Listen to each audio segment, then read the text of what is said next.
right. Hi, everybody. Thank you for your patience and waiting for the exam to be graded. It is not yet ready. And so we're going to keep talking about, some more topics related to stress and strain specifically, and how to incorporate maybe higher strains, plastic strains, into what we've already been talking about with fatigue life prediction. So we're going to go back to chapter 8 in the textbook now. So we returned earlier to chapter 3 so that we could learn a few basics of fracture mechanics concepts. We learned about fracture toughness as a different metric to apply when you have a crack in a component already, to predict if that crack would propagate and cause a failure. And so we're back sort of into chapter 8, and we're going to go slowly through the rest of chapter 8 because it's quite a dense chapter. And then I'm doing one more makeup lecture tomorrow on Friday, and I decided what I'm going to do is sort of go through a case study from a journal article and see how they're implementing some of the things that are introduced in the textbook, because there's a variety of concepts that are introduced in the middle of this chapter with life prediction that are not sort of assessed in any way. So we'll look at a journal article and we'll see how, researchers in the more recent times are using some of the things that this textbook presents. So section 8.5 is called Life Prediction Based on Local Stress, Strain, and Fracture Mechanics Concepts. And so this is kind of like you have a lot of background knowledge, but you have a complex loading situation, right? And so we know about stress and strain. We know about elastic strains versus plastic strains, at least conceptually. And so we also know about cyclic loadings and cumulative damage theories, right? So putting all of that together to give a life prediction for a particular part can be somewhat complicated. And so at this point in time, there's kind of like too many stages to go through to do things analytically. I think that you all would agree with that based on the length of the work on problem sets and exams and things like that, right? So we can't just use some equations and plug some things in anymore. And so this gives, this next section of the book gives some requirements for inputs to computer models, come on pen, that could be used to do these kinds of predictions. And they use the most up-to-date information, or the most accurate information, that can be found using the theories and things that we already know. Give me 1 second. We need to do battery replacement here.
And we're back.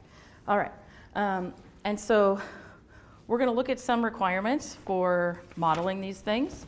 And all of these requirements hinge on a particular postulate. And that postulate says that we can understand what's happening on a particular component at a notch. I'm just going to draw it up here, right? So here's like some component with a parabolic shaped notch. So we can understand what's going to happen at the edge right here in this critical zone if we assume that that zone is like kind of an ideal specimen that we are superimposing there, right?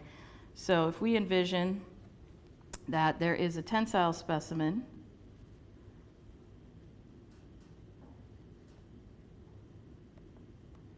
all right, sort of in that location, then we're going to say whatever happens to that tensile specimen right there is also what's going to be happening at this notch. And so that's the postulate that these steps are based on. At the local fatigue response is going to be the same. Right.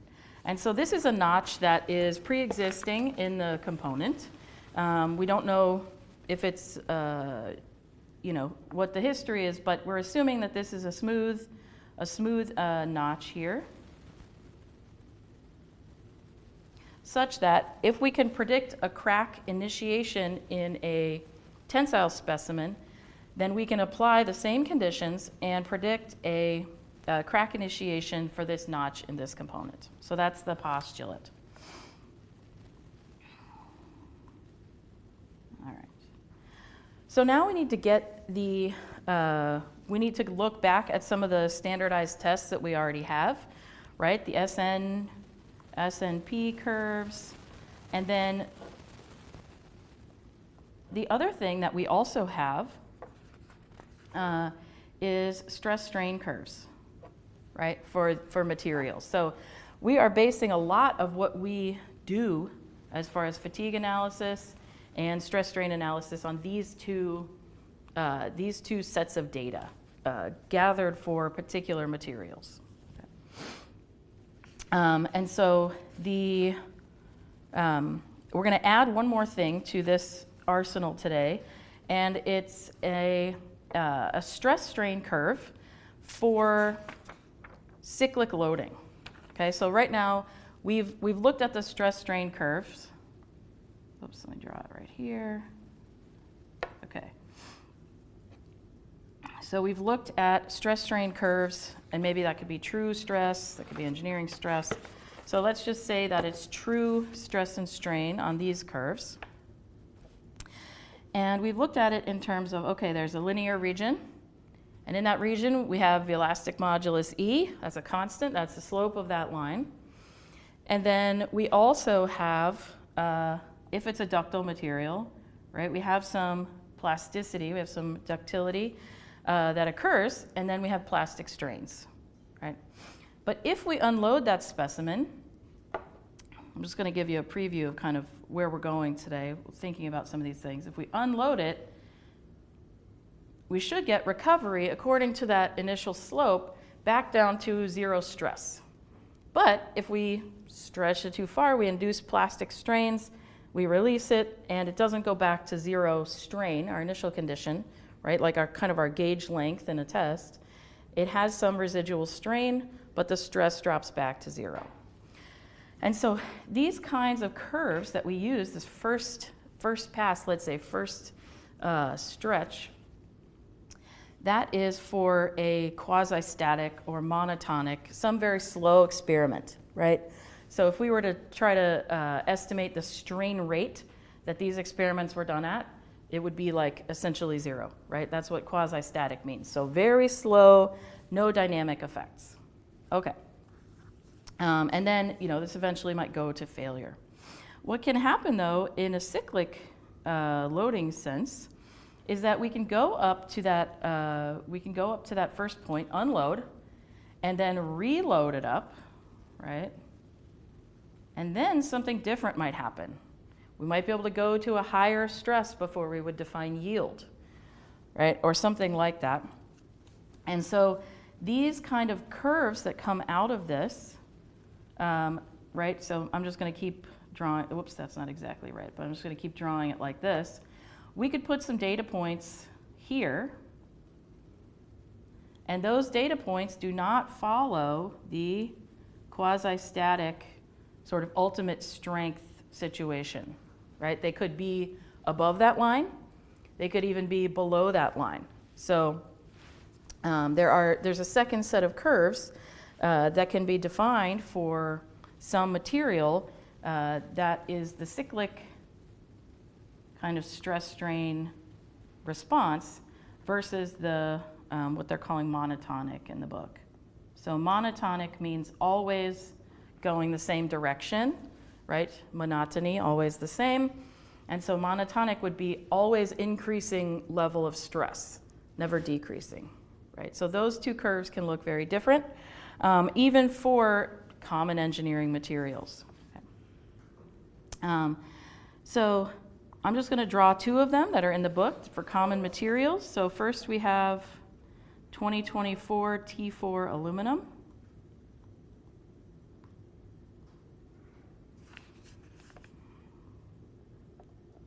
Okay. So the monotonic, it says, kind of goes like this. And then the cyclic goes up and then kind of goes and follows like this. And so there are some data points that they're sort of connecting very generally, right? So they only show 5 of them. So this is from a journal article. And so for this type of aluminum, the cyclic behavior is cyclic hardening. Whoops. Stop.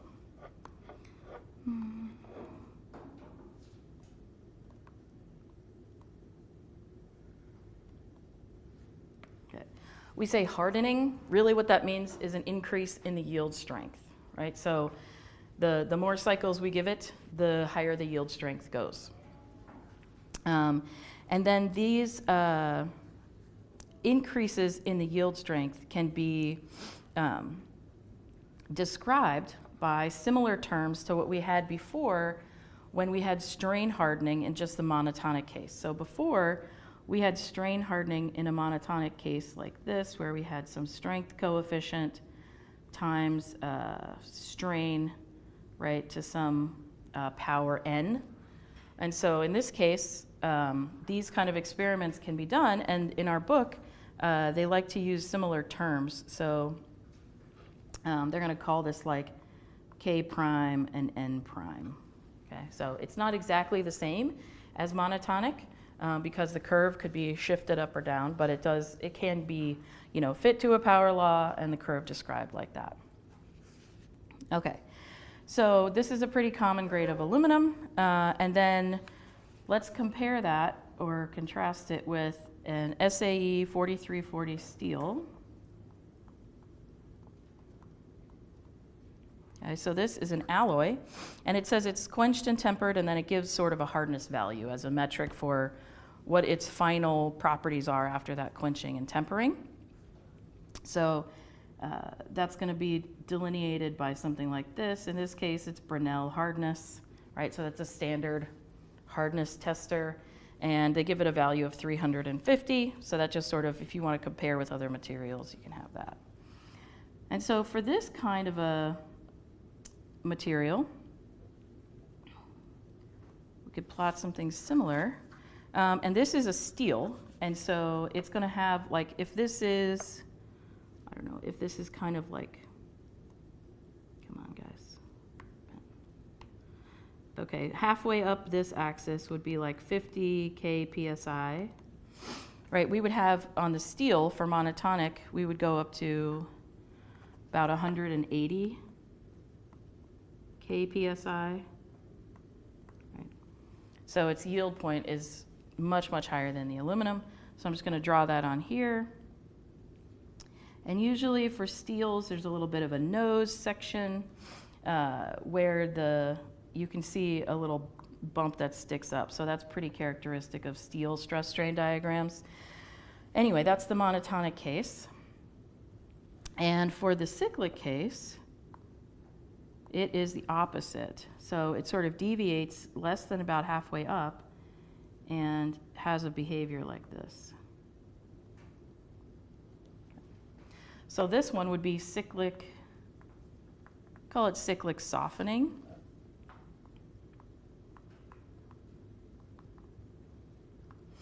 And in this case, it means that the more you cycle and release, your yield stress drops. So the material itself cannot withstand as much stress before it goes into ductile regime. Okay. And so if we have these kind of material properties and we have different types of loading, that's where we really have to get into like more of a digitized model with where each step is kind of considered carefully. Okay, so let's say modeling requirements.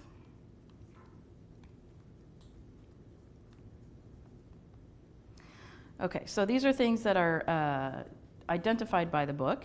And so the first one is compute local stresses and strains, including means and ranges from the applied loads and geometry of the structure. So I'm going to say compute local stresses and strains. Okay. And so we need to know what the loading profile is, and we need to know anything related to like stress concentrations, related to, but only in a general sense right now, related to elastic versus plastic. What are the magnitudes of those things? How does it behave? And then we can, once we know those, then we can move forward. Step 2 is cycle counting, right?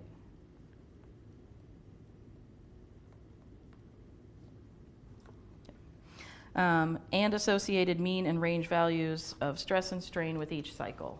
Okay? So we need to know what that spectrum of loading looks like.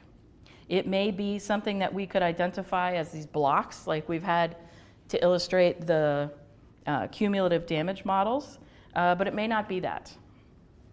So we'll talk about some other ways of cycle counting. And then we have to do a few other things related to our conversation of stress and strain in the past, fatigue loading. So we have to convert to non-zero. We have to convert non-zero means to an equivalent situation.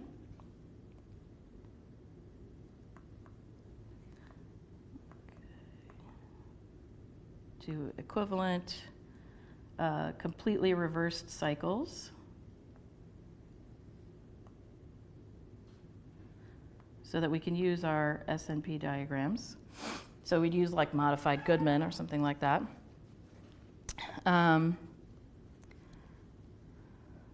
Okay, and then based on all of those things, we would compute the damage during each cycle.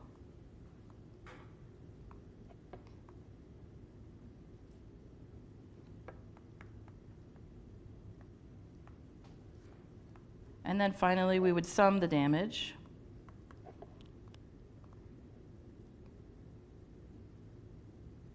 To predict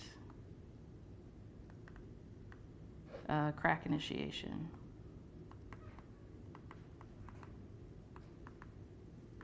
Okay, so this is just expanding on some of these subtleties that we have so far assumed are not important. So let's dig into this a little bit. So the first thing we need is to compute local stresses and strains, right? If we don't know that, then we can't do anything else as far as the counting and things like that. And so let's talk about this. So requirement number 1, and this is going to be sort of one of two methods. So one of two methods. And the first method is going to be to use Neuber's rule. So I'm going to write that down. So it's Neubers. All right, that's the German pronunciation of the EU diphthong there, so Neuber's rule.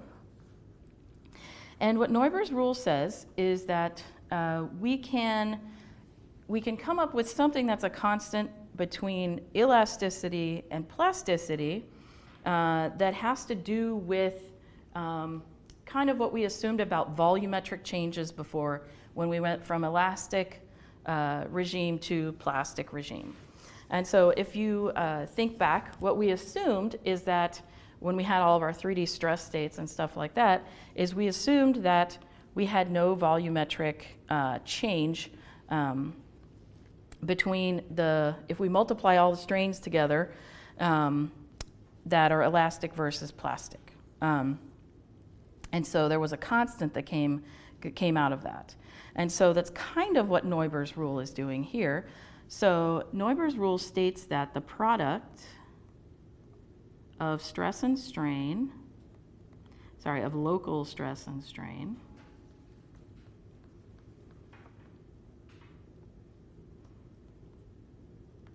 remains the same even if plasticity occurs.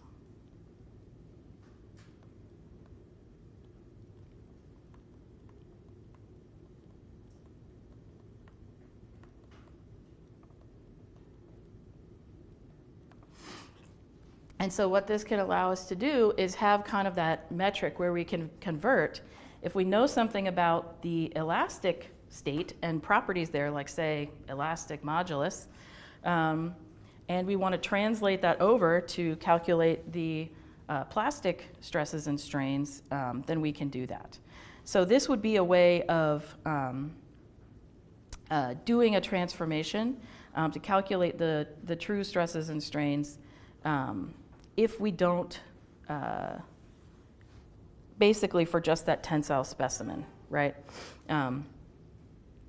So we could try to get local stresses and strains if we knew the 3D stress state. But if we have a notch and this 3D stress state is very complicated and it's not readily analytically solvable, then we can use a nominal stress, a nominal stress, and then apply that to this local region to try to come up with a local stress and strain, because we know that the critical point is going to be at the tip of that notch where a crack is going to initiate. Okay, so what Neuber's rule says is that there's some constant, we'll call it Kf, and if the product of the stresses and strains is the same, then if we take them to some power, they're also the same. So I'm just going to write it like this. I'm going to write change in stress and change in strain, call it little e, is also going to be equal to those in a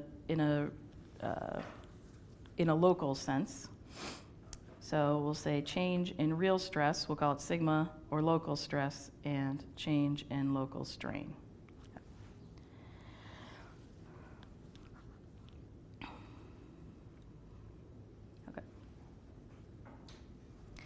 I'll tell you why we're going to do this in a moment, but in the book, they take Neuber's rule and they do a square on these. Oops, sorry, they do a 1/2 power to each one. So this is going to be to the 1/2 power. So that means essentially that the product of these is proportional to a fatigue stress concentration factor squared. Okay, so that's what that's saying. So now let's take, and we'll also recall that if we take this slope, this is equal to the elastic modulus E.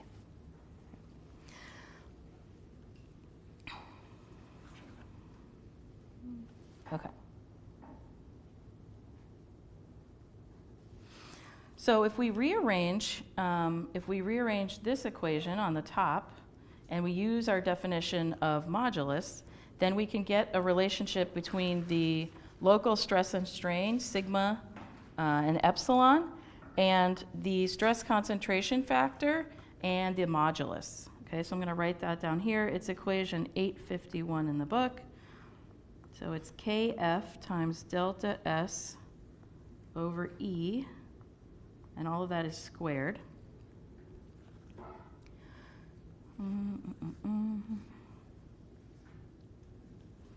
And that's going to be equal to the right-hand side that's above.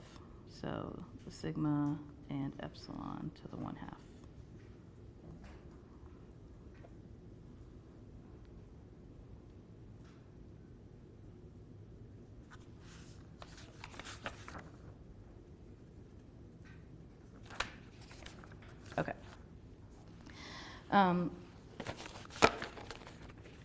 So Neuber's rule can also be written with a different way that is shown in the book, but I'm not going to show it here because it's not that important, but it's equation 849. So that's where these 1/2 powers come in, is they just relate this square to half equivalence.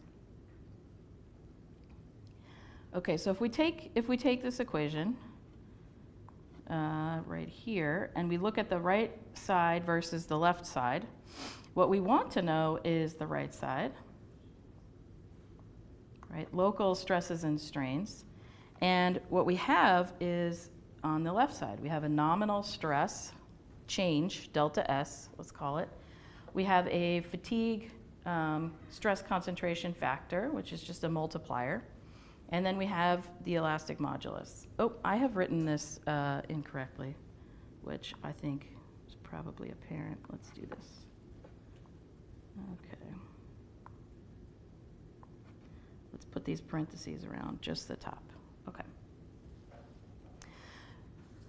All right, let's get it double checked. Okay.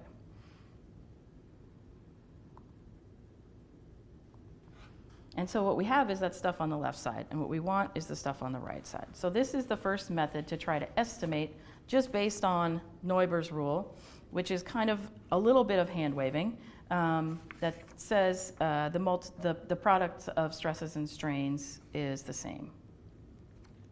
So we can get this Kf, the fatigue stress concentration factor, by knowing the geometry of the notch and the geometry of the rest of the plate or the bar.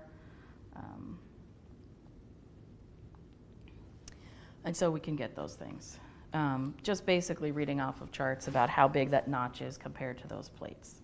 The delta S would be some change in stress at the macro scale, far away from the notch, and the elastic modulus would be the material, just read off of a chart. And this kind of rule can be illustrated using a chart that can be helpful for reading off of. So that's shown in the book also. So I'll draw that up here. So on the x-axis is going to be the product of stress and strain, so I'll call it sigma times epsilon, at the notch root.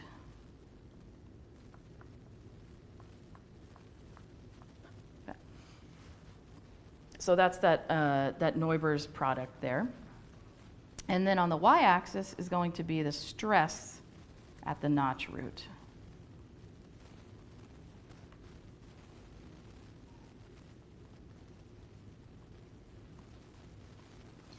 And we'll call that sigma. Okay. This example is for, again, similar, 2024 T3 aluminum. So instead of T4, it's T3. Okay. And so it shows a curve that looks like this.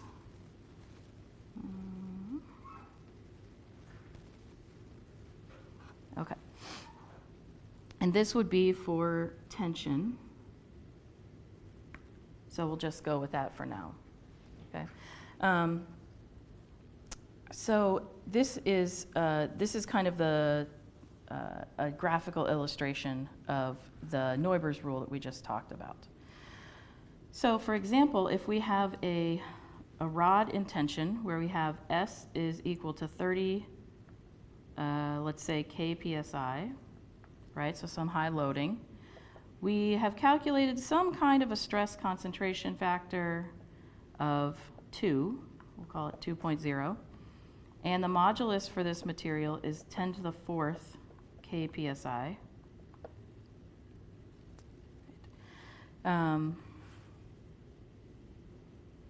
You guys are going to kill me. Why do they have two different equations in here?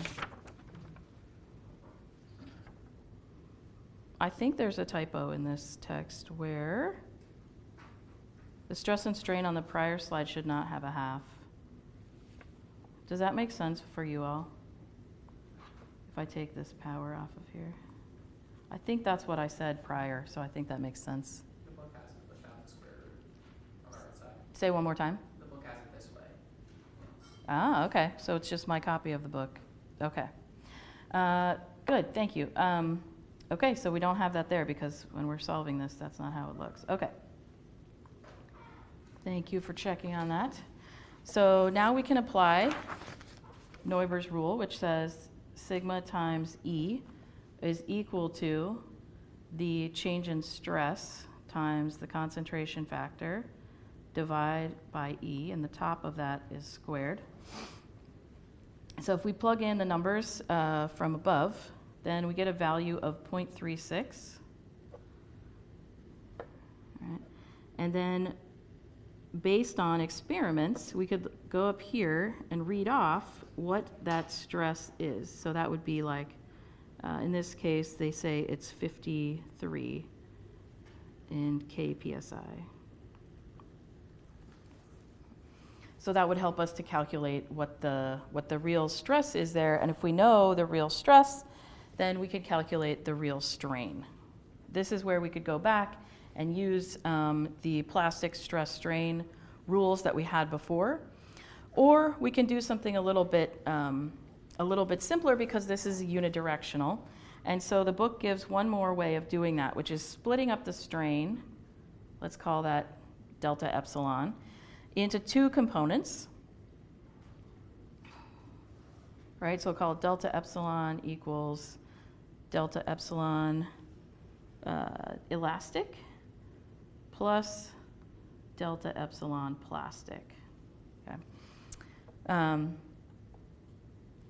And so we can then keep the elastic term, because that's super easy, right? We know that we have the elastic modulus and the relationship between stress and strain there. And then we can put in some expression for this plastic strain that is a function of that K prime and N prime that we could get from fitting that. Okay? So that's another way of doing that. I think I'm actually not going to recommend that method, but it's another method that the book gives. Okay. So that would be kind of what so this would be like method 2 for getting the real stresses and strains. And this is more similar to what we learned about in the beginning of the class. So that's the first step in doing a more complicated sequential simulation for life prediction, is getting the real stresses and strains, right? So that's, and these are just suggested methods that the book says are prevalent in literature. This is not to say that these methods are the only methods or something like that. You could use a finite element simulation to do something similar if you have those kind of computational resources. But this book was written at a time when those kind of computational resources were a little bit more scarce. And so that would be another way to do it, is to use a more modern method to get those stresses and strains. Okay, so the second step of this process is cycle counting, right? So this is step 2, or requirement number 2, cycle counting.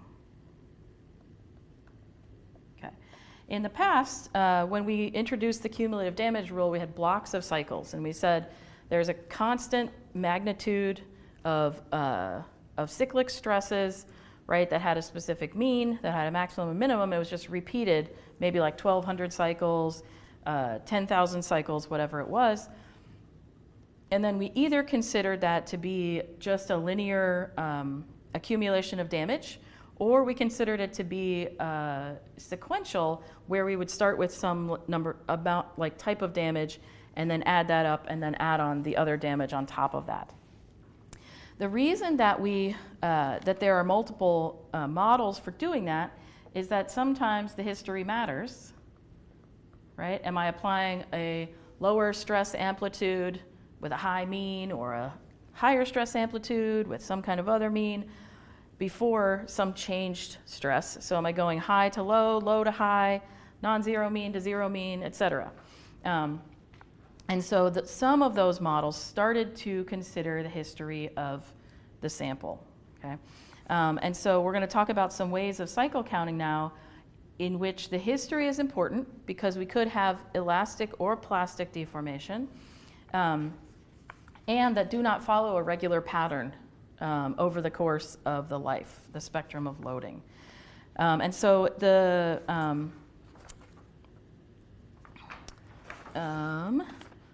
let's look at just a curve, right, of loading. And I'm gonna try to draw it sort of quasi-random. It's very hard to draw things actually random. But let's say that we had some value here. Could be stress, could be strain. And we're just gonna draw like some random loading. Okay, so it's gonna look like that. Over time, we can't break this up into some sort of easy magnitudes because we have small amplitudes and we go to a big amplitude. We also cross from tensile to compressive if we go from positive to negative. We have big slopes of increase and decrease at different spacings along in time. So it just gets really complicated. And so there have been many attempts throughout history to say, okay, what is actually the cycle, how many cycles are in this specific spectrum we've been able to capture? And do we only count the big ones? Do we only count the little ones, et cetera? And so some of those have been, for example, let's only count the peaks, right? So we'll count the highest peaks and the lowest valleys, and those will be our cycles. And so in this case, if we count sort of like the highest peaks and the lowest valleys, then we might sort of divide by, if we're going above and below the mean or something like that, or above and below 0, and come up with some effective number of cycles. So that's an easy way to do it. Other researchers have talked about crossing the 0 plane and only counting the peaks on either side of that.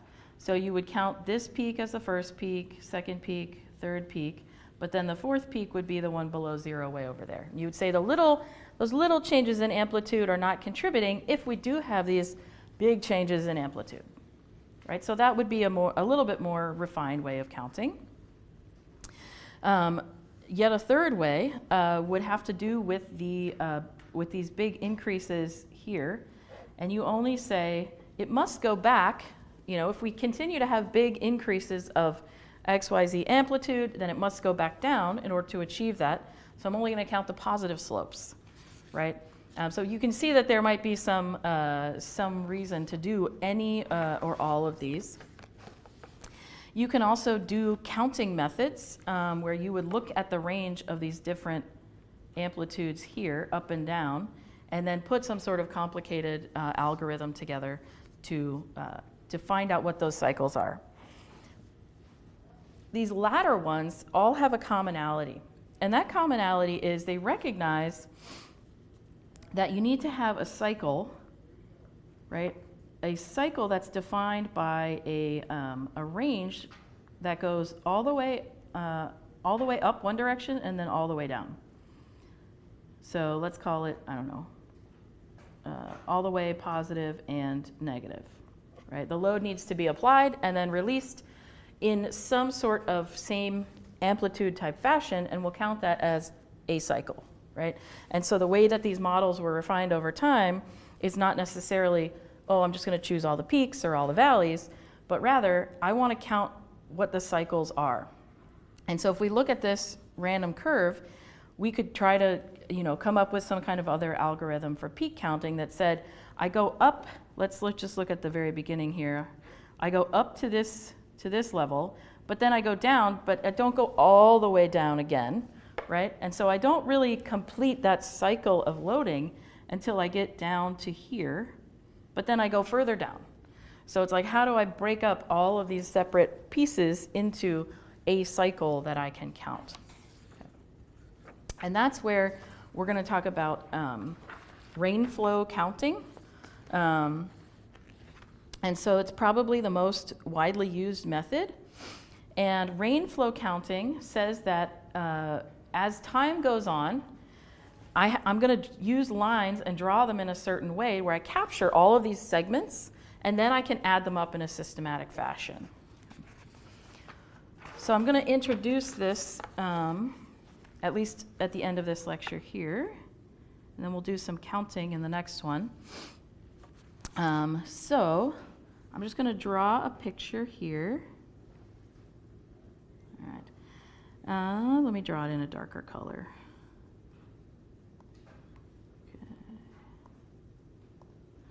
So let's say that this is an axis and it's a strain axis with positive going this way. Instead of drawing time going left to right, I'm going to draw time going downward. Okay? So strain is that way and time is this way. And so we could draw like a mean line or a zero line, something like that. And give me a moment as I sort of try to draw what's in the book here. Okay. I'll go here. Okay. And then,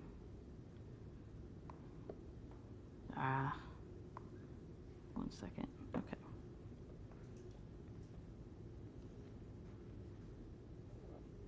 Okay, so let's say that we have something like this, where we go up to some strain, we come back down a little bit, and then we go out a little bit higher strain, and we come back down further than we did the first time, and then we sort of do some other cycles like that. Okay?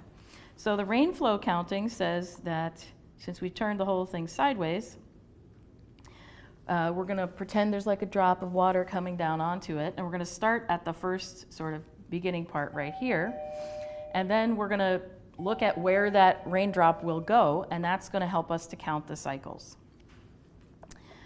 So we do this with a series of rules. Okay, so the first one is the rain is allowed to flow on the roof and drip down to the next slope, except then if it's in a valley, right, and then it has to end. So there's certain rules about that.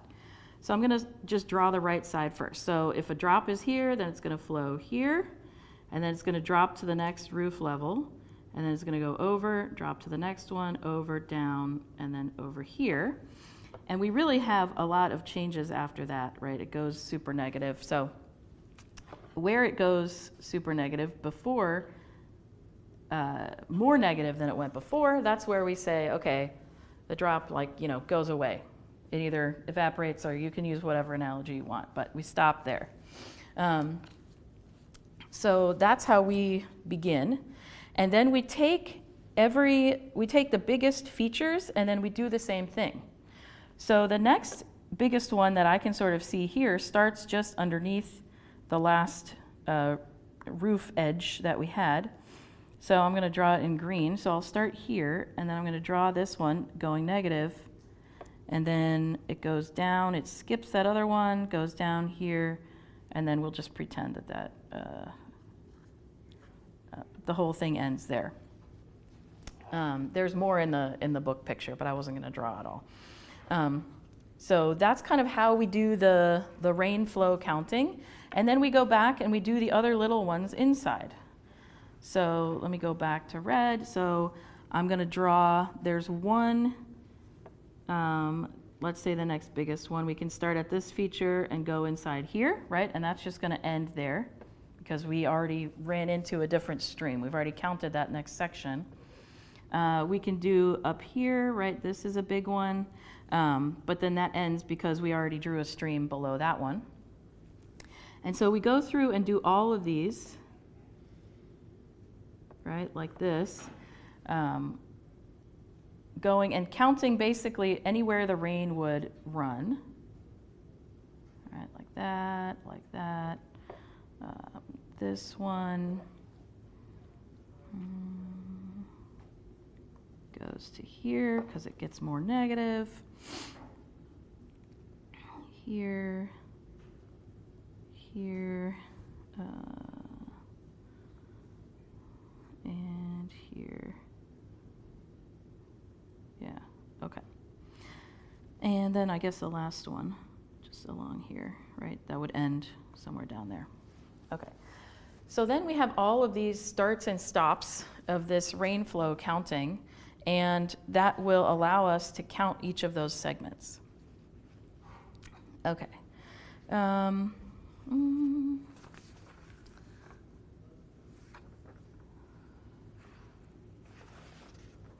Okay, so it's 243, and so the next thing I want to do with the rain flow counting is actually do it quantitatively and add it up so that you can see how it works. So I'm going to stop this lecture here at 243, and then we'll take like a 10-minute break, and then we'll pick back up, let's say at 54, I guess, 254, for the next lecture where we'll quantify this.